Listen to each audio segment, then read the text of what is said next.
4 বছর আগে চট্টগ্রাম থেকে সবেমাত্র সবাই ঢাকায় ফিরেছে, কিন্তু ঢাকায় ফেরার পর যেন পুরো বাড়ির পরিবেশটাই বদলে গিয়েছে। সেদিন ঠিক কী ঘটেছিল, রংকে কি বলা হয়েছিল, কেউ কিছু জানে না। কিন্তু রংকে বাড়ি ফিরে কান্না করতে দেখার পর অলিখিত এক নিয়ম তৈরি হয়ে গেছে। সেই দিনের ঘটনা নিয়ে তাকে কেউ কোনো প্রশ্ন করবে না। তবুও সারফাজ নিজের দায়িত্ব এড়িয়ে যায়নি। তিনি নীরবে নিজের পরিচিত প্রভাবশালী মানুষ আর পুলিশের সাহায্যে রঙের সেই মামা ও খালাকে এমনভাবে হুমকি দিয়েছে যে তারা আর কখনো রঙের আশেপাশে আসার সাহস না পায়।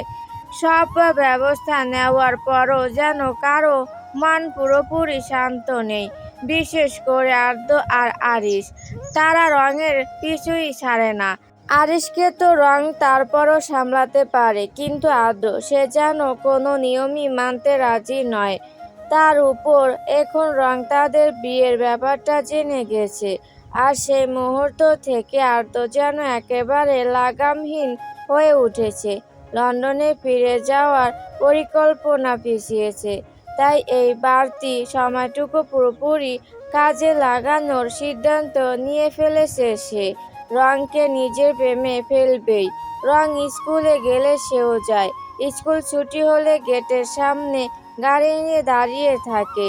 কখনো ফুল, কখনো চকলেট, কখনো আইসক্রিম। রংকে ইমপ্রেস করার আর নিজের কাছে রাখার কোনো সুযোগই হাতছাড়া করছে না। একদম শিশু সুবল অথচ ভীষণ জেদি এক চেষ্টা। যেমন আজ স্কুল ছুটি হওয়ার পর রং আর তার বেস্টফ্রেন্ড মীরা একসাথে ক্লাসরুম থেকে বেরিয়ে গেটের সামনে আসতে দুজনেই থমকে দাঁড়ালো। রাস্তার ওপারে কালো গাড়ির পাশে হেলান দিয়ে দাঁড়িয়ে আছে আদ্র। মীরা চোখ বড় বড় করে তাকিয়ে বলল, তোর ভাই আজকেও এসেছে? ওনার আর কোনো কাজ নেই নাকি? প্রতিদিন তোকে নিতে আসে। রং অস্বস্তিতে হালকা কাশল। আমাদের ড্রাইভার আঙ্কেল ছুটিতে আছে, তাই একা ফিরতে পারবো না বলে উনি আসেন। মীরার মুখ মুহূর্তেই লজ্জায় ছোট হয়ে গেল। ও সরি, আমি তো ওনাকে নিয়ে উল্টোপাল্টা বলে ফেললাম। আচ্ছা দোস্ত, বাই, কাল দেখা হবে।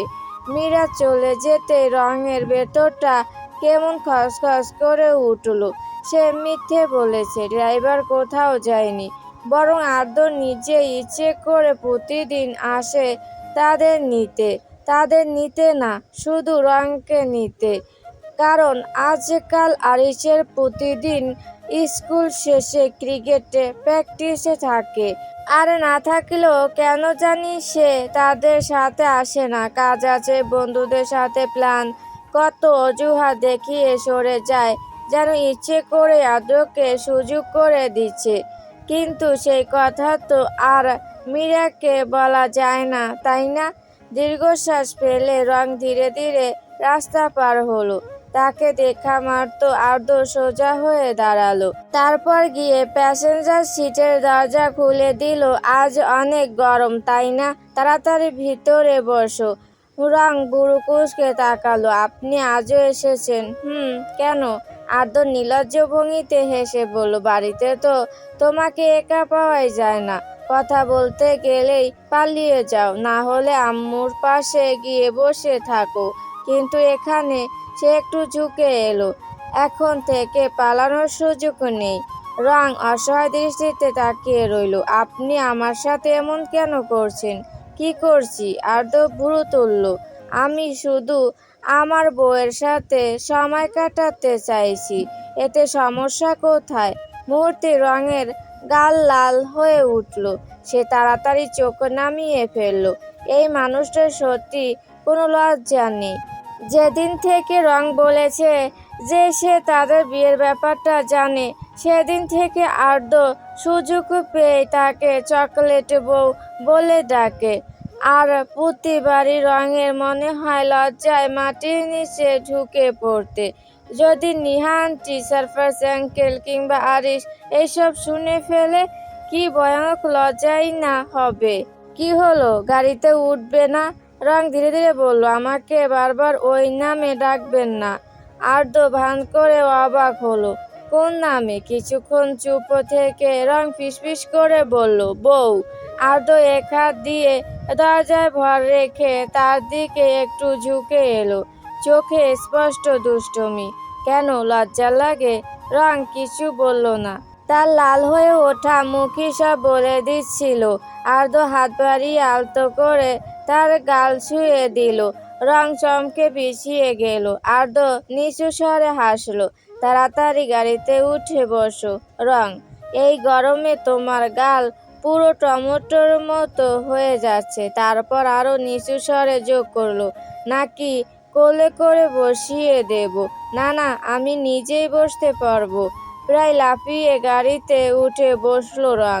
এই লোকটার উপর একদম ভরসা নেই, কখন কি করে বসবে বলা যায় না। রং বসতেই আর্দ্র দরজা বন্ধ করে ঘুরে নিজের সিটের দিকে যেতে গিয়ে থেমে গেল। গাড়ির পেছনে হেলান দিয়ে দাঁড়িয়ে আছে আরিশ, মুখে চাপা হাসি। দেখে বোঝা যাচ্ছে দাঁড়িয়ে দাঁড়িয়ে সব শুনেছে। আজ কি গাড়িতে আমার জায়গা হবে? আর্দ্র একবার তাকিয়ে নিরাসক্ত স্বরে বলল, না। তারপর মানিব্যাগ বের করে দুইটা 1000 টাকা নোট এগিয়ে দিল। রিকশা নিয়ে চলে যা। আরিশ ঠোঁট চেপে হাসি আটকানোর চেষ্টা করলো, তারপর গম্ভীর মুখে বলল, আমি কিন্তু টাকার জন্য এসব করছি না। তুমি কিছুদিন পর আবার চলে যাবে, তাই ভাই হিসেবে তোমাদের একটু সময় কাটানোর সুযোগ দিচ্ছি। তাহলে টাকা লাগবে না? আর্দ্র টাকা আবার মানিব্যাগে ঢোকাতে নিতেই আরিশ বিদ্যুতের মতো হাত বাড়িয়ে টাকা কেড়ে নিল। বড় ভাই খুশি হয়ে দিচ্ছে, না নিলে অসম্মান করা হয়। আর্দ্র ঠান্ডা চোখে তাকিয়ে বলল, নাও আউট। আর্দ্র গাড়িতে উঠে বসতেই আরিশ দুইটা নোট ভাঁজ করে নিজের মানিব্যাগে ঢুকাতে ঢুকাতে বিড়বিড় করে বলল, এভাবে যদি আরো 1-2 বছর টাকা পাই, তাহলে লাইসেন্স পাওয়ার আগেই বাইকের টাকা জমে যাবে।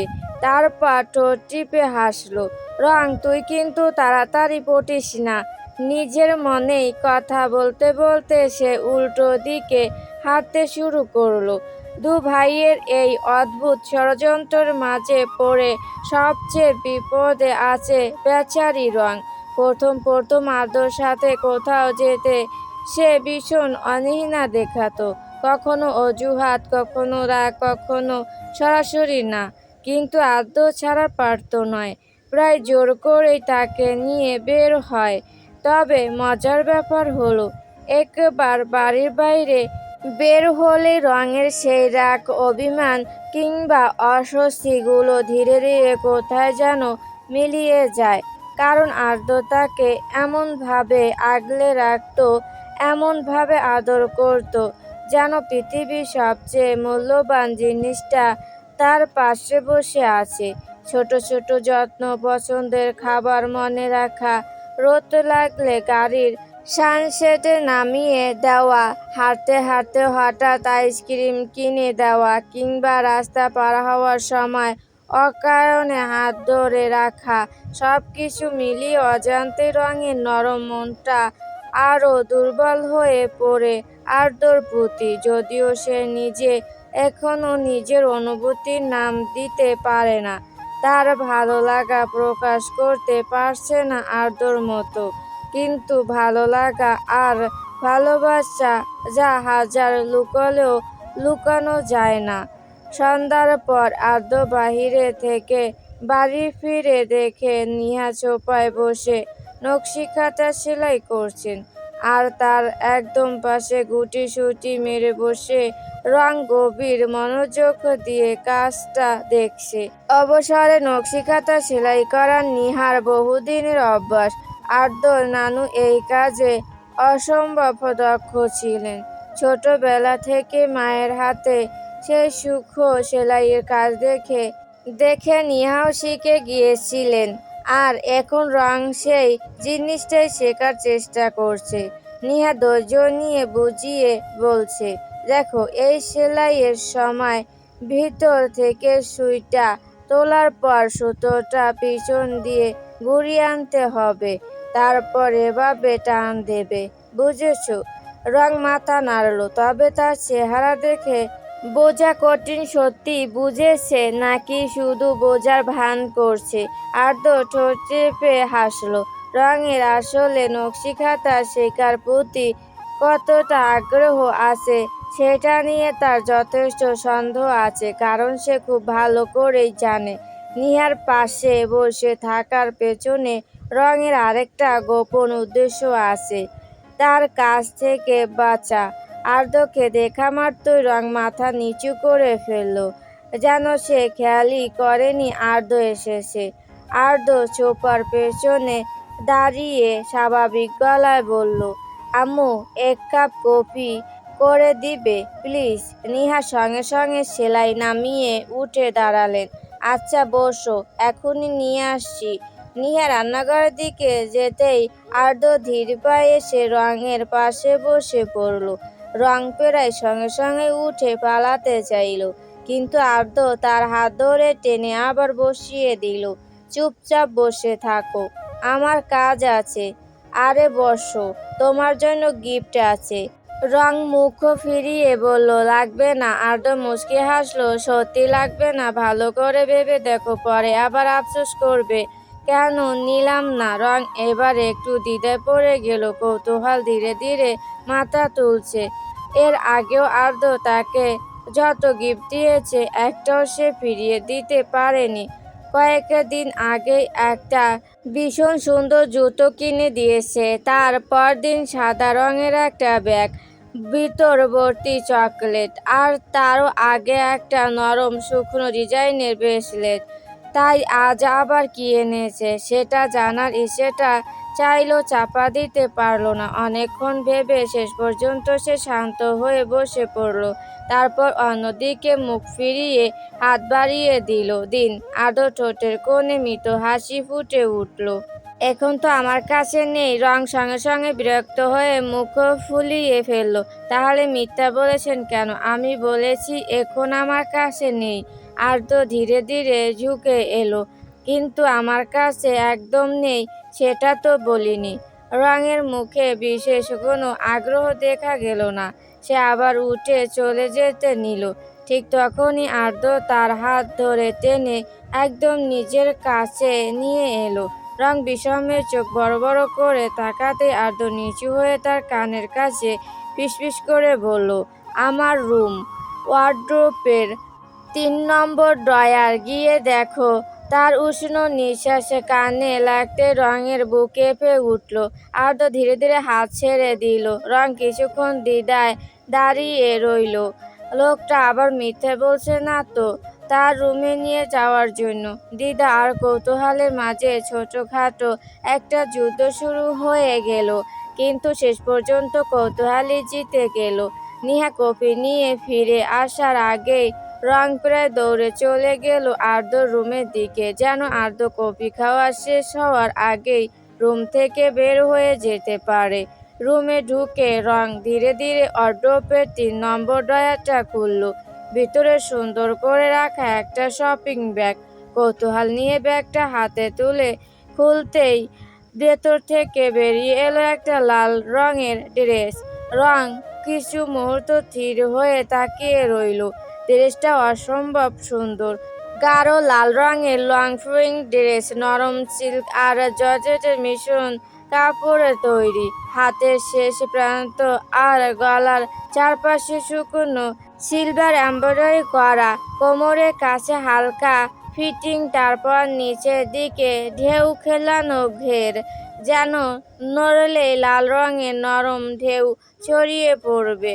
অদ্ভুত রাজকীয় অথচ কোমল একটা সৌন্দর্য। রং আঙুল বুলিয়ে কাপড়টা ছুঁয়ে দেখলো, চোখ সরাতে পারছে না।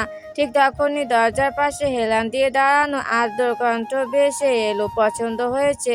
রং চমকে পিছনে তাকালো। আর্দ্র এক হাতে কফির মগ ধরে দরজায় হেলান দিয়ে দাঁড়িয়ে আছে, ঠোঁটের কোণে হালকা হাসি। স্পষ্ট বোঝা যাচ্ছে অনেকক্ষণ ধরেই সে দাঁড়িয়ে রঙের প্রতিক্রিয়া দেখেছে। রং দ্রুত নিজেকে সামলে নিল, মুখে যতটা সম্ভব নির্লিপ্ত ভাব এনে বলল, খারাপ না।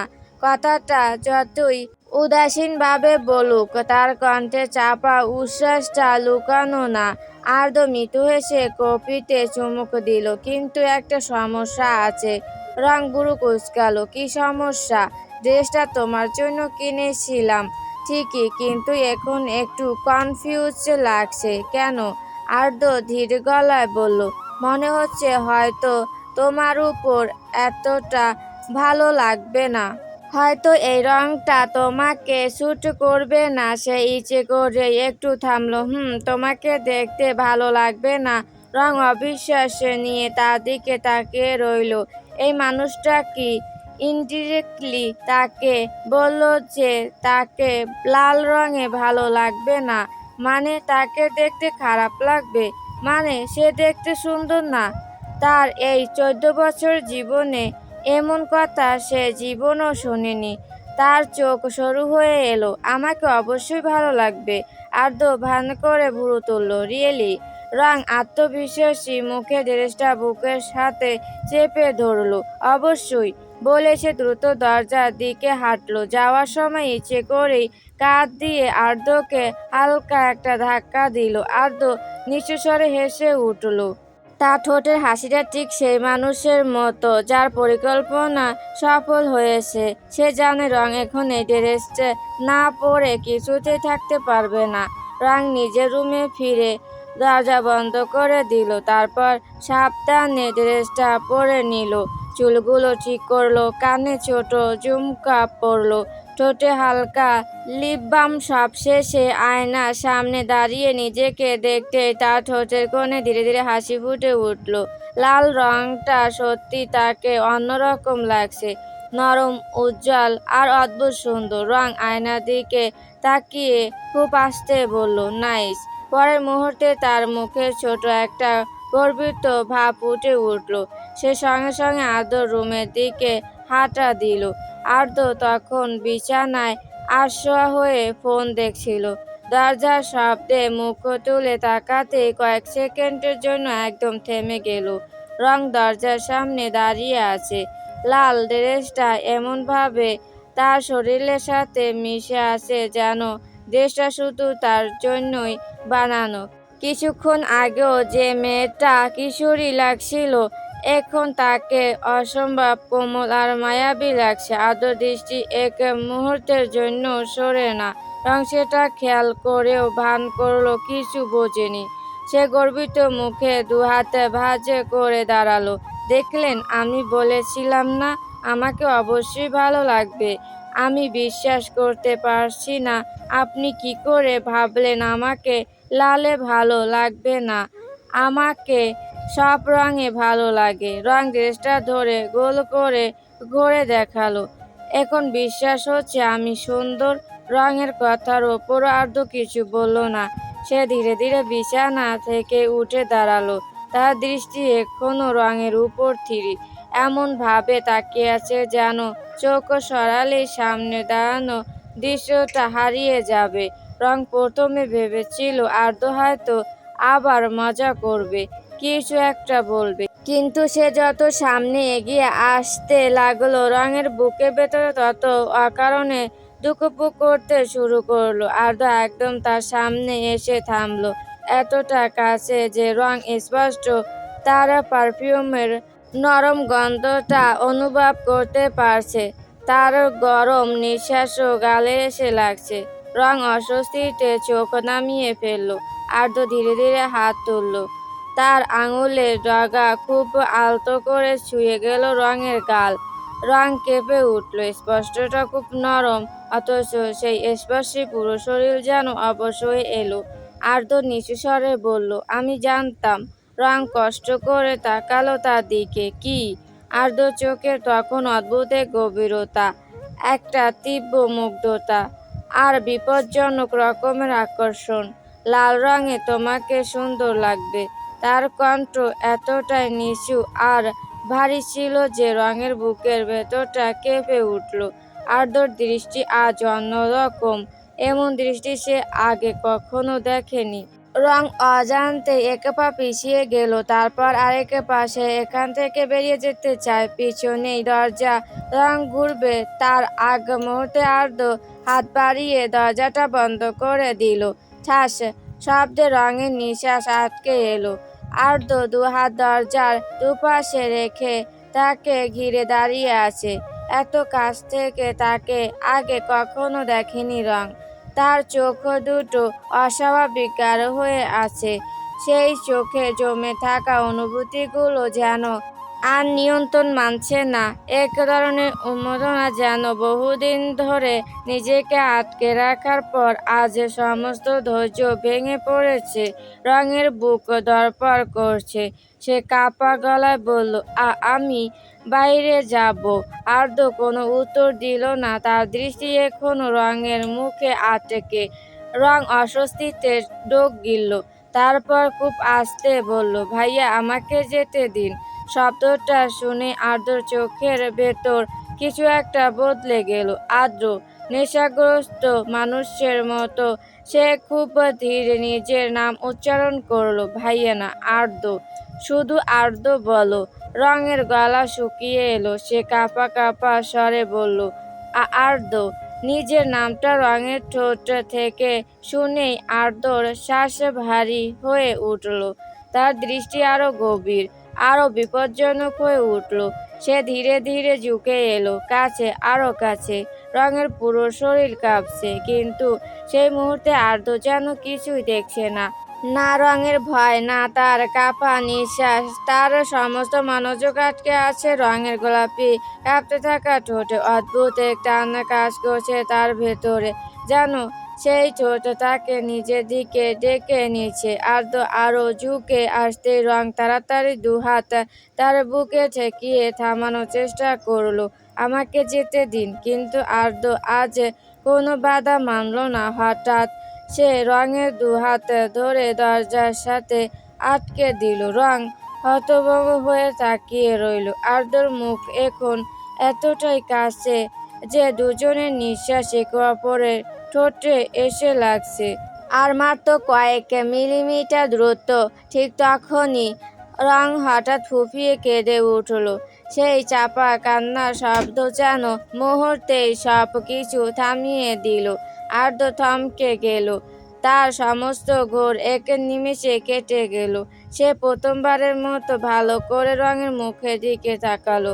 রঙের চোখ বেয়ে টপ টপ করে পানি পড়ছে। মুখটা ভয়ে একদম ফ্যাকাশে হয়ে গেছে। সে কাঁদতে কাঁদতেই বলল, এমন করবেন না প্লিজ, আমাকে যেতে দিন। কথাগুলো শুনে আর্দ্র যেন হঠাৎ বাস্তবে ফিরে এলো। সে সঙ্গে সঙ্গে সিটিকে দূরে সরে গেল। কিন্তু রং আর নিজেকে সামলাতে পারল না। ভয়ে কুঁকড়িয়ে দরজার পাশে বসে পড়ল। তার কাঁধ কাঁপছে। এখন না প্লিজ, হেঁচকি তুলতে তুলতে বলল সে, আমি এখন পারবো না।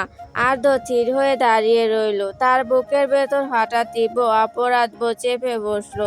সে কি করতে যাচ্ছিল? নিজের মোহ, নিজের আকাঙ্ক্ষার কাছে হার মেনে সে কি ভুলে গিয়েছিল রঙের বয়স, তার ইচ্ছে? সে কি ভুলে গিয়েছিল রং এখনো অনেক ছোট, অনেক ভীতু, অনেক অনভিজ্ঞ? সে কি সত্যি রঙের ইচ্ছার আগেই তাকে জোর করতে যাচ্ছিল? ভাবনাটা মাথায় আসতে আর্দ্র নিজের প্রতি ঘৃণা হলো।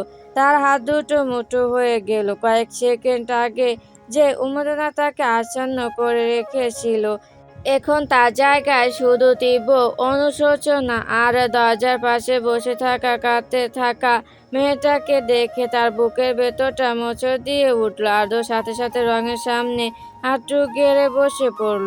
এতক্ষণ যে মানুষটার চোখে উন্মাদনা ছিল, সেই চোখেই এখন শুধু অপরাধবোধ। তার কণ্ঠ ভেঙে আসছে, রং, আমি। সে কষ্ট করে নিঃশ্বাস নিল। I am sorry, I am really sorry. রং মুখ নিচু করে কাছে। তার কাঁধ এখনো কাঁপছে হালকা হালকা।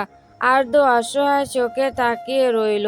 সে ধীরে ধীরে হাত বাড়িয়ে রঙের চোখের পানি মুছতে চাইল, কিন্তু মাঝপথে থেমে গেল। আঙুলগুলো বাতাসে কয়েক মুহূর্ত ধীর রইল, তারপর ধীরে ধীরে হাত নামিয়ে নিল। এখন রঙকে ছোঁয়ার অধিকার আছে কিনা সেটাও যেন সে নিশ্চিত না। আর্দ্র নিচু স্বরে বলল, প্লিজ কেঁদো না, আমি আর কখনো এমন করব না, প্রমিস। তার গলায় কষ্ট স্পষ্ট। প্লিজ আমাকে মাফ করে দাও। রং কোনো উত্তর দিল না। আর্দ্র আরও একটু কাছে সরে এলো, কিন্তু এবারও দ্রুত রেখেই। চকলেট প্লিজ, সে ভাঙা গলায় বলল, তুমি যা শাস্তি দেবে আমি মেনে নেব। চাইলে আমার সাথে কথা বলা বন্ধ করে দাও, রাগ করো, মারো। তার ঠোঁটে তিক্ত একটা হাসি ফুটল। কিন্তু এভাবে কেঁদো না। তোমাকে এভাবে কাঁদতে দেখলে আমার নিজের কাছে নিজেকে ঘৃণা লাগছে। রং ফুঁপিয়ে ফুঁপিয়ে কাঁদতে কাঁদতেই খুব আস্তে বলল, আমি জানি আমাদের বিয়ে হয়ে গেছে, কিন্তু আপনি কি, মানে, আমাকে একটু সময় দিতে পারবেন? সে কষ্ট করে ঢোক গিলল। আমি এখনো প্রস্তুত নই, প্লিজ। প্লিজ শব্দটা শুনেই আর্দ্র যেন আরো কষ্ট পেল। সে তাড়াতাড়ি মাথা নাড়ল। না, না, প্লিজ বলো না। তুমি চাইলে আমাকে মারো, বকা দাও, অভিশাপ দাও, যা ইচ্ছে করো, কিন্তু আমাকে প্লিজ বলো না। আমাকে ঘৃণা করো না, প্লিজ। আর্দ্র খুব ধীরে হাত বাড়িয়ে আবার রঙের দিকে গেল, কিন্তু শেষ মুহূর্তে নিজেকে থামিয়ে নিল। তার হাতে মাঝ আকাশে থেমে গেল, তারপর ধীরে ধীরে নেমে এলো। আমি প্রমিস করছি, তোমার অনুমতি ছাড়া আমি আর কখনো তোমাকে ছুব না। কিছুক্ষণ থেমে নিজের কথাটা যেন আরো দীর্ঘ করে বলল, না, শুধু আজ না, কখনো না। তার কণ্ঠে তীব্র অনুশোচনা। তাই প্লিজ চকলেট, এভাবে কেঁদো না। তোমার চোখের জল আমার সবচেয়ে বেশি কষ্ট দেয়। রং ধীরে ধীরে মুখ তুলে তাকালো, চোখ দুটো লাল হয়ে গেছে কান্নায়।